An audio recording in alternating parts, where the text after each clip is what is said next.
Existem momentos em que a justiça divina, para se revelar, precisa que a injustiça humana aconteça primeiro. Imagine a cena. Uma igreja antiga em Salvador, a paróquia de Nossa Senhora do Amparo, com o ar denso de incenso e de séculos de orações. É domingo de manhã. O sol da Bahia entra pelos vitrais pintando o chão de cores sagradas e uma fila de crianças de branco se aproxima do altar para o momento mais esperado de suas jovens vidas. No centro de tudo, uma menina. Clara, coração.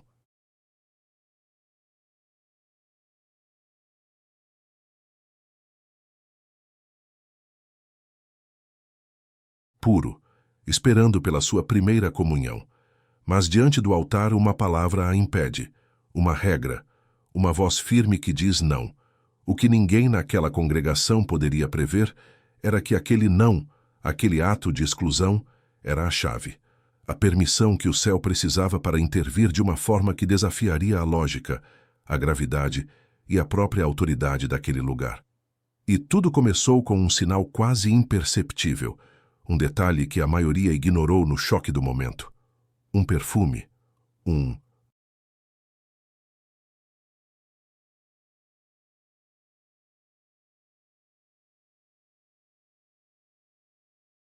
cheiro de lírios frescos que pareceu brotar do nada, da madeira dos bancos, do ar parado da nave. De onde ele vinha? E o que ele anunciava? Esta não é apenas a história de um milagre. É o resultado de uma investigação que busca entender a anatomia de uma intervenção divina. Nos próximos minutos, nós não vamos apenas recontar o que aconteceu com a pequena Clara. Nós vamos desvendar o mecanismo invisível que foi ativado naquele instante de humilhação pública. Vamos entender por que a fé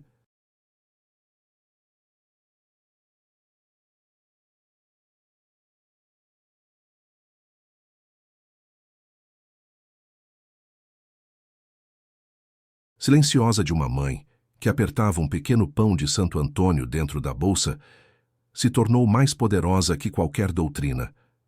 E como um sacerdote, tão convicto de sua regra, foi forçado a se ajoelhar, não diante de seu bispo, mas diante de uma força que ele jamais imaginou testemunhar. A pergunta que nos guiará não é se aconteceu, mas como a intercessão de Santo Antônio opera nos detalhes, exatamente quando a lógica humana falha. Para entender o milagre, precisamos voltar a alguns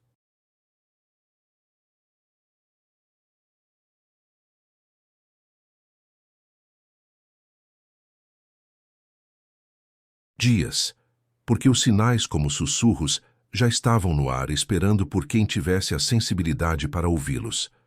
A história não começou no altar. Começou no silêncio de uma oração, em um sonho, e na fé teimosa de uma criança que conversava com os santos como se fossem velhos amigos. E essa amizade não era uma fantasia infantil, era uma rotina. Na paróquia de Nossa Senhora do Amparo, um daqueles tesouros de fé aninhados nos bairros antigos de Salvador, enquanto outras crianças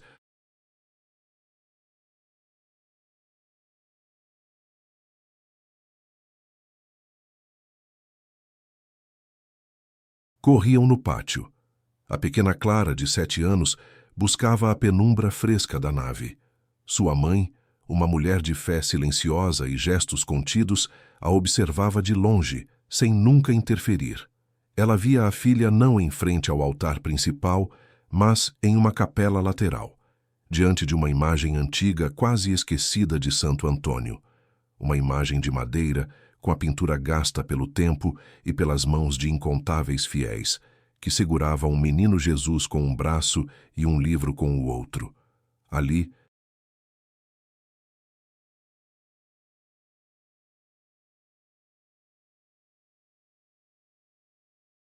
Clara não rezava de forma mecânica. Ela conversava, sussurrava segredos, fazia perguntas e ficava em silêncio, como se esperasse uma resposta que só ela podia ouvir.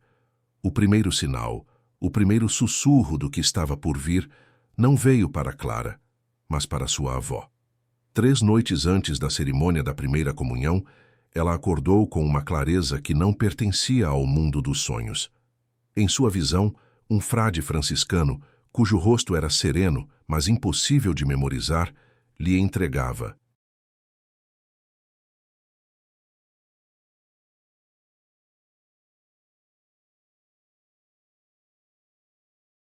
Um único lírio branco.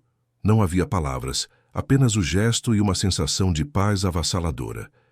Ela contou à filha pela manhã, que guardou a história no coração, junto com suas próprias preocupações.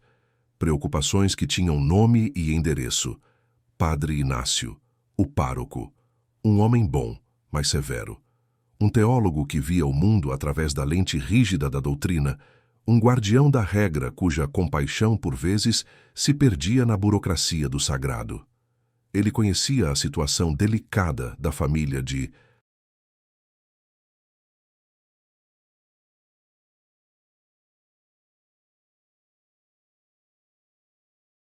Clara, uma questão civil que aos seus olhos criava um impedimento canônico, e ele não era homem de abrir exceções. Enquanto a semana avançava, a tensão crescia como uma umidade no ar de Salvador. O vestido branco de Clara estava pronto, engomado, esperando. A família se preparava para a celebração, mas sob uma nuvem de incerteza. A fé da mãe era testada a cada hora, e seu único refúgio era aquele pequeno pão de Santo Antônio, já endurecido, que ela carregava na bolsa como um...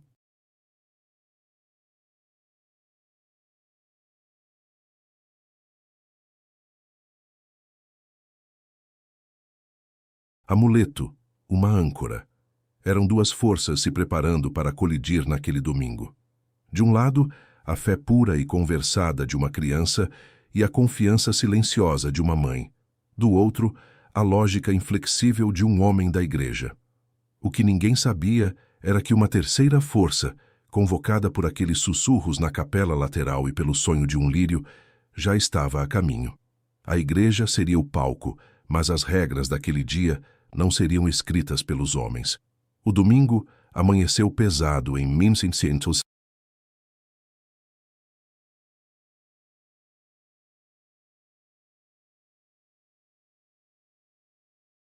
Salvador, com um mormaço que prometia chuva, mas se contentava em apenas sufocar.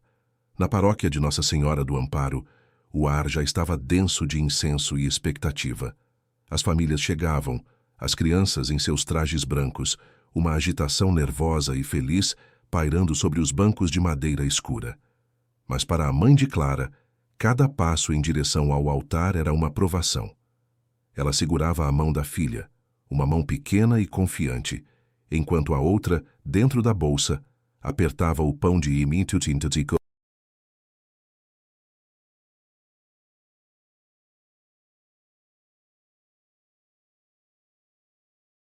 Santo Antônio. Era um gesto quase inconsciente, um pedido de socorro silencioso.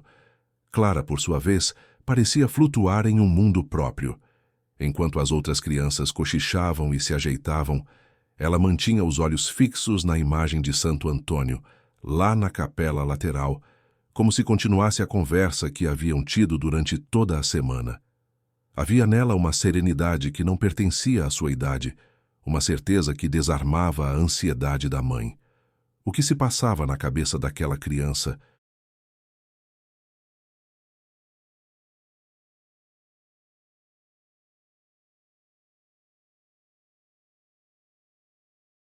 Que parecia saber de algo que todos os outros ignoravam?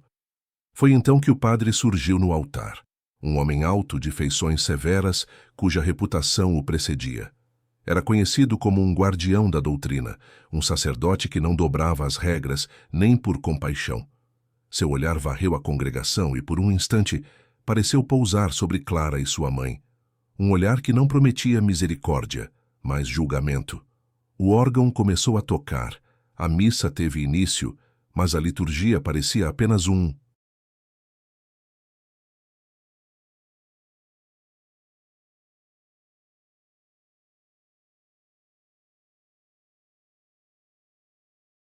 prelúdio para o drama que todos sentiam estar prestes a se desenrolar. A homilia do padre foi sobre pureza, sobre as condições para se aproximar do sagrado, e cada palavra parecia uma pedra sendo colocada no caminho daquela menina. A comunidade, ciente da situação familiar delicada que motivava a rigidez do sacerdote, se encolhia nos bancos. O murmúrio se tornou um silêncio tenso, e por um instante, apenas um, a mãe de Clara sentiu um perfume no ar, sutil, doce, como lírios.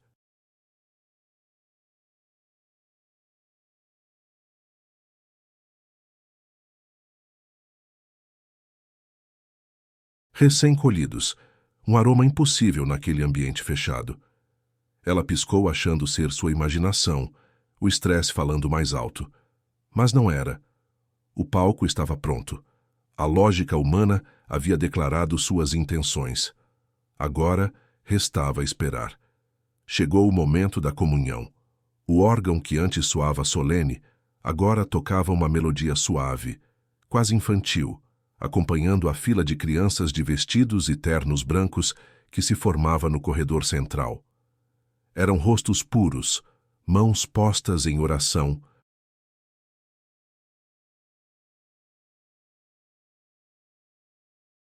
Olhares que misturavam nervosismo e uma alegria sagrada.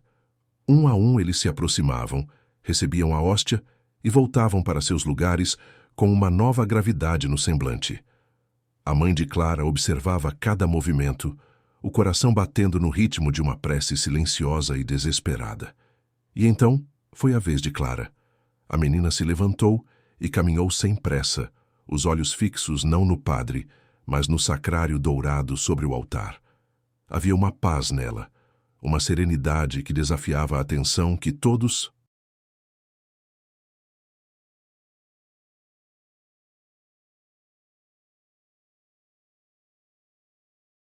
podiam sentir na pele. Ela parou diante do sacerdote, ajoelhou-se no genuflexório e, com a simplicidade de um anjo, abriu a boca. O tempo parou. O padre ergueu a hóstia consagrada, mas sua mão hesitou no ar. Por um segundo que pareceu uma eternidade, ele olhou para a menina e depois para a congregação. O silêncio na nave da igreja era tão profundo que se podia ouvir a própria respiração coletiva suspensa. Então, ele baixou a mão. Não para a boca de Clara, mas para o lado, de volta a...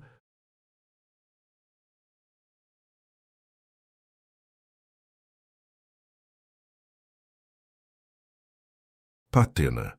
Ele se inclinou e a voz que antes trovejava no púlpito agora era um sussurro cortante, audível apenas para a menina e para Deus. Você não está em condições de receber o corpo de Cristo. Volte para o seu lugar. Um murmúrio coletivo, um único som de incredulidade e dor, percorreu a igreja e morreu no ar. Clara não chorou. Apenas olhou para o padre, um olhar sem acusação, apenas confuso, e se levantou. Sua mãe, nos bancos, sentiu o ar lhe faltar. A mão, dentro da bolsa,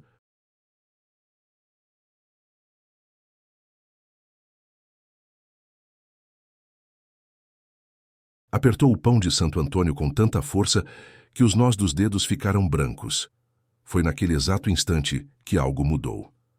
A luz que entrava pelo vitral de Nossa Senhora do Amparo, uma luz dourada e quente típica das manhãs de Salvador, pareceu se concentrar.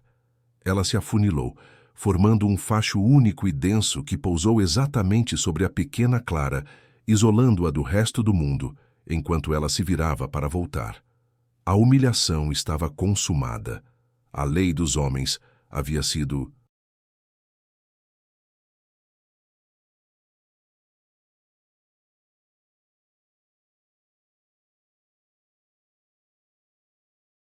cumprida à risca. Mas quem poderia prever que, naquele silêncio ensurdecedor, outra lei, muito mais antiga e poderosa, estava prestes a se manifestar? Aquele facho de luz não era apenas luz. Tinha peso, tinha intenção. Os fiéis, antes chocados com a atitude do padre, agora estavam paralisados por algo muito maior. O murmúrio cessou por completo, substituído por um silêncio tão profundo que se podia ouvir a própria respiração. Ninguém ousava se mover. Ninguém entendia o que estava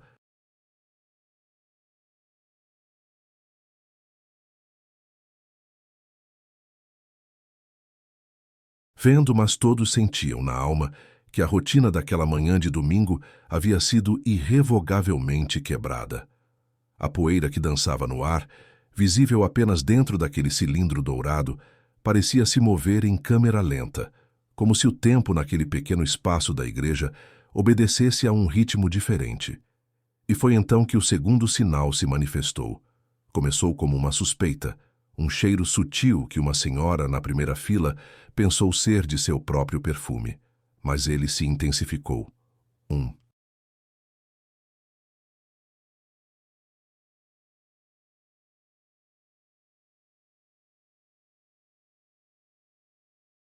Aroma limpo, fresco, inconfundível. Lírios, não o cheiro sintético de um purificador de ar, mas o perfume vivo de flores recém-colhidas, úmidas de orvalho. O aroma se espalhou pela nave da igreja não como uma brisa, mas como uma presença que se materializava em todos os lugares ao mesmo tempo.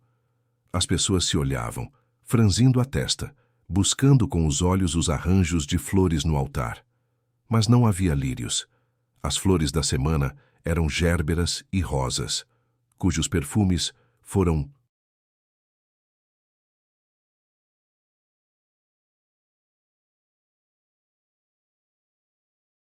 completamente subjugados por essa nova fragrância impossível.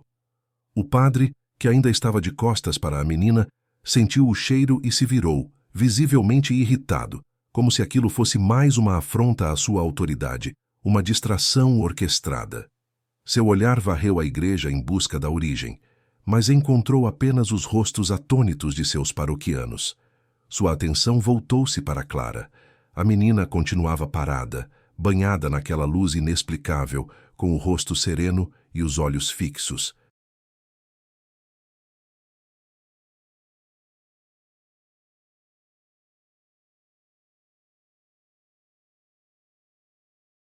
Não nele, mas em algo logo acima dele.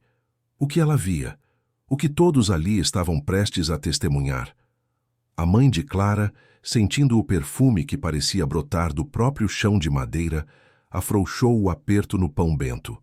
O medo em seu coração começava a se transformar em um tipo de assombro reverente.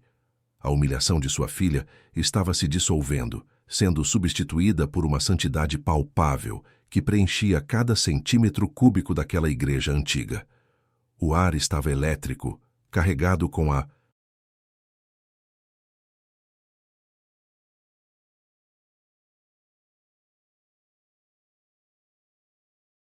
promessa de que o evento principal ainda estava por vir. O evento principal ainda estava por vir. O padre, ainda consumido pela irritação, finalmente olhou para onde os olhos da menina estavam fixos. Não era para ele, o sacerdote que julgava ter o poder de decidir, mas para algo acima dele pairando no ar. E então, o impossível começou a desdobrar-se diante de todos. Aquela hóstia consagrada, que instantes antes repousava intocável na patena de prata que o padre segurava, começou a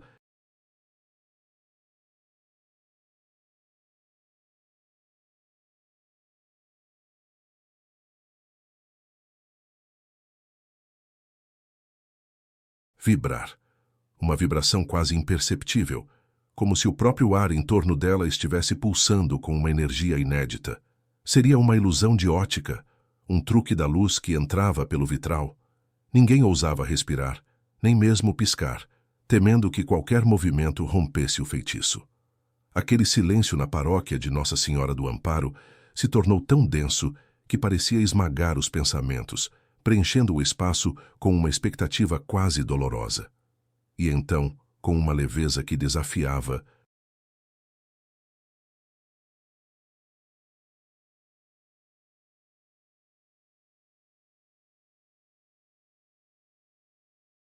toda a física conhecida, a hóstia se elevou. Não saltou, não caiu, mas flutuou.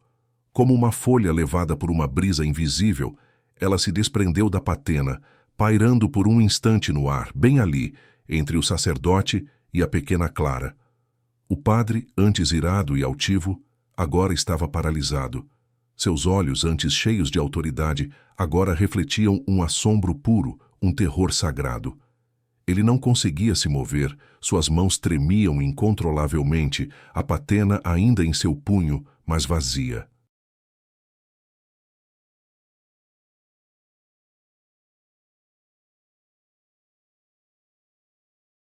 E a hóstia? Ah, a hóstia! Ela começou seu lento e deliberado percurso, um arco suave, quase coreografado, através da nave silenciosa. Cada centímetro que ela avançava era um golpe na incredulidade, uma confirmação silenciosa e irrefutável do que estava acontecendo. O perfume de lírios, que antes era sutil, agora se intensificava, enchendo os pulmões de todos com uma fragrância divina, quase inebriante, que parecia vir de lugar nenhum e de todos os lugares ao mesmo tempo. As lágrimas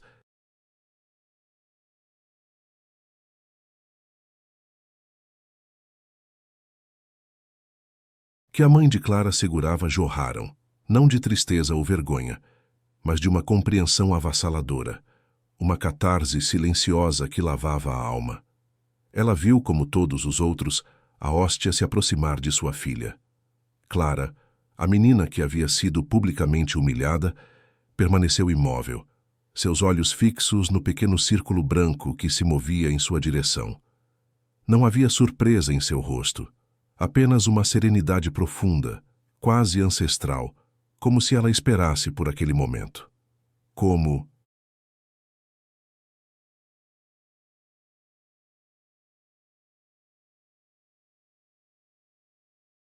se o santo, aquele a quem ela tanto rezou na capela lateral, estivesse apenas cumprindo uma promessa silenciosa, uma intervenção divina que apenas a pureza de seu coração podia invocar. A hóstia, então, parou. Exatamente diante dos lábios da menina. Nem um centímetro a mais, nenhum a menos. Uma precisão cirúrgica, divina, que calava qualquer dúvida. O que se passava na mente do padre naquele instante?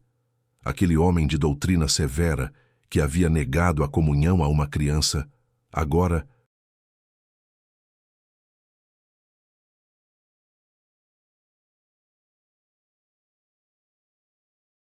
via a própria Eucaristia desafiar sua autoridade, sua rigidez, sua lógica humana. Ele desabou. Não como um homem derrotado, mas como alguém que finalmente via a verdade em sua forma mais pura e inegável. Caiu de joelhos ali mesmo, no altar, suas mãos cobrindo o rosto, enquanto o choro irrompia não de raiva, mas de um arrependimento profundo e uma fé renovada que o transformava por dentro. A congregação, testemunha muda, sentia a pele arrepiar. Era o choque, era a glória, era o...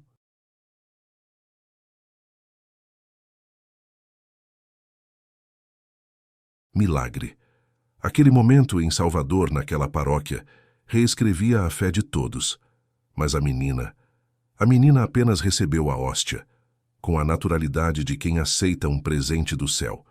E por um longo instante, ninguém se moveu. O tempo, dentro da paróquia de Nossa Senhora do Amparo, parecia ter se dobrado sobre si mesmo. O murmúrio chocado da congregação havia se transformado em um silêncio denso, um silêncio que não era vazio, mas cheio de uma presença palpável. Era o silêncio que...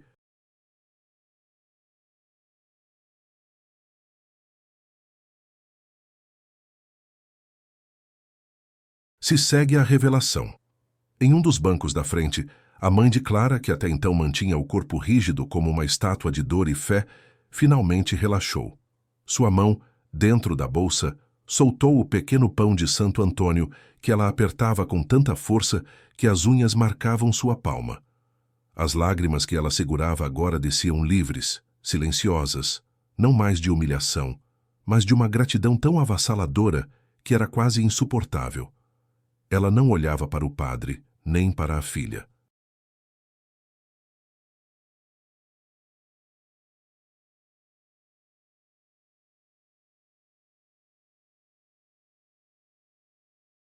Olhava para o alto, para o vitral, como se agradecesse diretamente à fonte daquela luz que havia mudado tudo. Aquele evento não quebrou apenas a rigidez de um sacerdote. Ele quebrou a normalidade.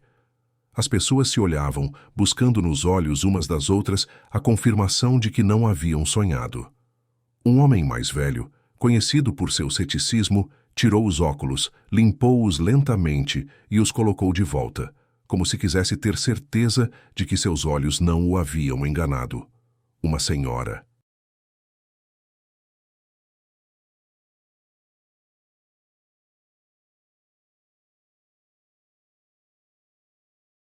Começou a rezar o terço em voz baixa, e logo o som suave de suas preces foi acompanhado por outras, criando um zumbido de devoção que preencheu a nave. Aquele não era mais um domingo comum, era um marco, o dia em que o céu desceu até um bairro de Salvador para fazer justiça a uma criança. E o perfume, aquele aroma de lírios que antes era sutil, agora parecia ter se intensificado, emanando não de um vaso de flores, mas do próprio ar, mais forte ao redor do altar, ao redor do padre,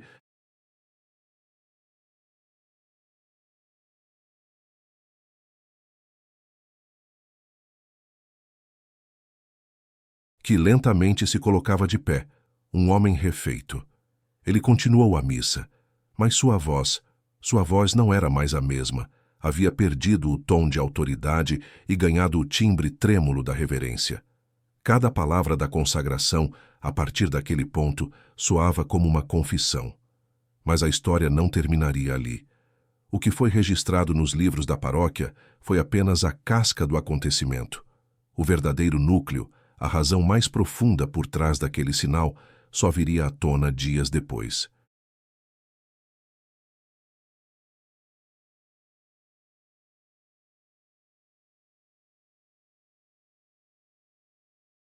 Foi durante uma conversa íntima com duas das catequistas mais antigas da paróquia que o padre, com a voz que agora era permanentemente mansa, revelou o porquê da sua transformação ter sido tão profunda. O perfume de lírios não era um aroma genérico do sagrado. Era o cheiro exato que sua falecida mãe, uma devota fervorosa de Santo Antônio, mantinha em um pequeno vaso ao lado da cama, até o seu último dia de vida. Ela, que o ensinara as primeiras orações. Ela, que sempre lhe dizia que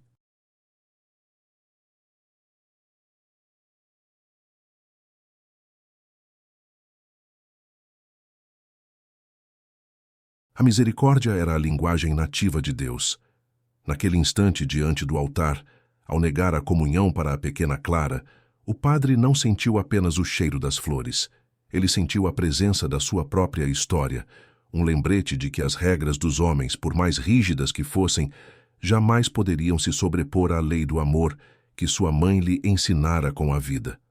O milagre, ele confessou entre lágrimas, não foi apenas para a menina, foi para ele. Uma lição silenciosa e avassaladora.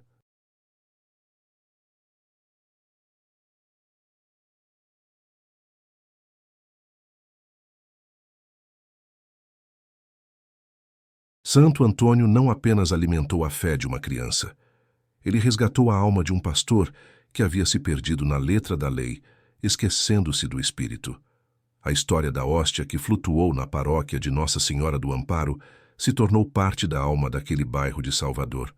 Não como um conto de poder, mas como uma canção sobre a justiça divina. O pão de Santo Antônio, que a mãe de Clara segurava na bolsa, nunca foi comido. Foi guardado como uma relíquia, um testemunho mudo de que a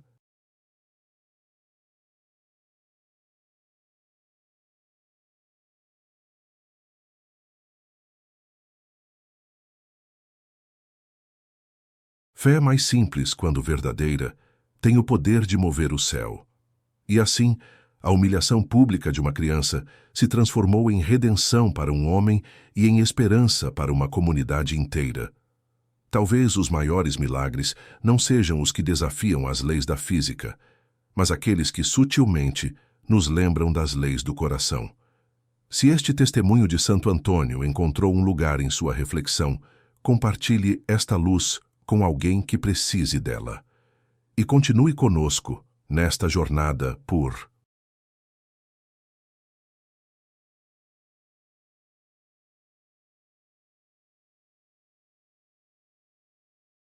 Histórias onde o céu toca a terra.